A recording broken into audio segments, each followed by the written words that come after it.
এসে আমার কাছে বলার পরে স্যারের চেয়ার থেকে উঠে এসে আমার কাছে বসলো, আমার পাশে এসে দাঁড়াইলো। আমি উঠে বললাম, উঠার পরে স্যার একে সুপার মধ্যে বসে আমি দাঁড়ায় পড়ছি। ওইখান থেকে টান দিয়ে আমার ওই ইয়ের মধ্যে নিয়ে গেছে, সুপার মধ্যে নিয়ে গেছে। শুধু শ্লীলতাহানি নয়, এই চক্রটির বিরুদ্ধে চাকরির জন্য আসা অসহায় মেয়েদের ধর্ষণের অভিযোগও পাওয়া গেছে। তাদেরই একজন যাত্রাবাড়ির ধোলাইপাড় এলাকার 8ম শ্রেণী পড়ুয়া এই কিশোরী। ফর্ম ফিল আপ করলাম, তারপরে উচ্চতা মাপ নিল, নেওয়ার পরে আমার হাতটা ধরলো। হাতটা ধরার পরে আমি বললাম, কিভাবে আপনারা হাত ধরছেন কেন? কি চাকরি করতে হলে স্যারদের সাথে শেয়ার করতে হয়। তারপর আমি উঠা যাই, চিল্লাম দেবো, তখন মুখটা এমন ভাবে যাত্রা ধরে রাখছে, নিঃশ্বাস ফেলানো মনে করেন আমার সময় ছিল না।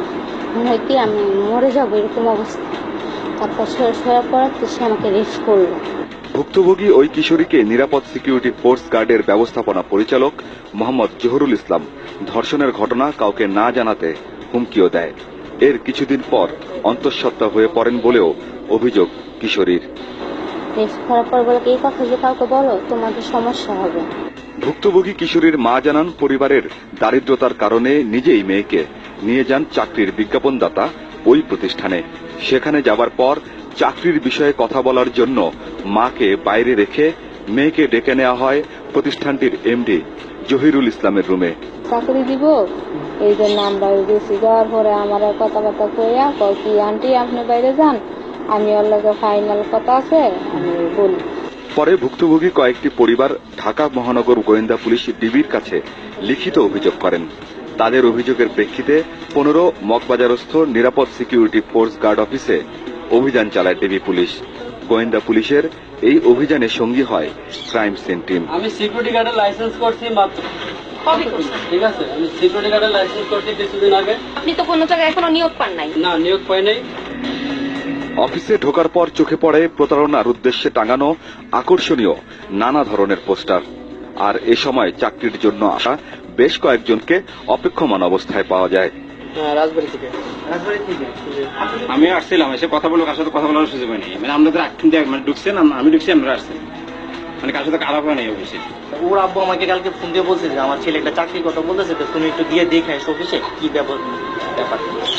আমি আমি 2টা 10-এর দিকে আমি কোচিং ক্লাস শেষ করে পরে আসি।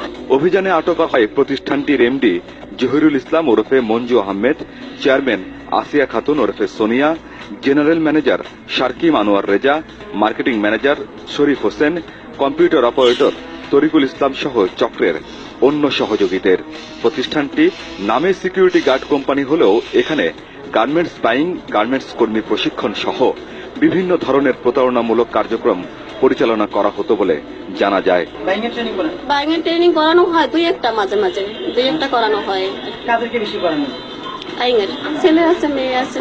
অফিসে অভিযান চালানোর সময় বিপুল পরিমাণ আবেদনের কপি পাওয়া যায়। আবেদনকারীদের প্রত্যেকের কাছ থেকে সার্ভিস চার্জের নামে 3 থেকে 20,000 টাকা করে হাতিয়ে নিয়েছে চক্রটি। কত টাকা? 500। আর কত টাকার কথা ছিল? 3500 টাকা। গোয়েন্দা পুলিশের অভিযানের সময় পাওয়া যায় স্ট্যাম্পে অসংখ্য চাকরির চুক্তির কপি। চুক্তির ওই স্ট্যাম্পগুলো কম্পিউটার থেকে প্রিন্ট করা, অর্থাৎ জাল স্ট্যাম্প। কাউকে চাকরি দেবার নামে তাদের কাছ থেকে টাকা নেয়ার সময় এই চুক্তিগুলো করা হয়। একটা কোম্পানির মালিক, সে যদি জালি স্ট্যাম্প প্রিন্ট করে সে কিন্তু স্ট্যাম্প অবশ্যই বুঝতে পারবে না আঙ্কেল। সেটা তো যদি আমাকে কমান্ড দেয়, এটা আমার করার কিছু না, কারণ আমি সামান্য বেতনে চাকরি করি। প্রতিষ্ঠানটির এমডি জহিরুল ইসলাম চাকরি করতে আসা মেয়েদের যৌন হয়রানি করেন বলে স্বীকার করেন তার স্ত্রী ও প্রতিষ্ঠানের চেয়ারম্যান আসিয়া খাতুন। আমি হালকা পাতলা শুনছি যে ও মনে হয় মেয়েদের দিকে অন্য নজরে তাকায়, আমাকে এটা নিয়ে এইভাবে বলছে। জহিরুল ইসলাম আগে একটি সিকিউরিটি গার্ড কোম্পানিতে চাকরি করতেন।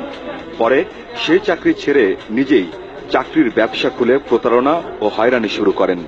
আমার সাথে কোনো মেয়েদের সাথে কোনো টর্চার হয় নাই। আমার এখানে সিকিউরিটি গার্ড নিয়োগ দেই, সিকিউরিটি গার্ডের ছেলে নিয়োগ দেই, মেয়ে সিকিউরিটি গার্ডের নিয়োগ দেই। অভিযান চলাকালে ব্যাগ হাতে অফিসটিতে প্রবেশ করেন আশুলিয়ার বাসিন্দা রবিউল ইসলাম। বিজ্ঞাপন দেখে বেশি বেতনের আশায় সেখানকার চাকরি ছেড়ে এই প্রতিষ্ঠানে এসেছিলেন তিনি। প্রথম দিন 500 টাকা দিয়েছিলেন, আর দ্বিতীয় দিন বাকি 3,500 টাকা নিয়ে উপস্থিত হন রবিউল।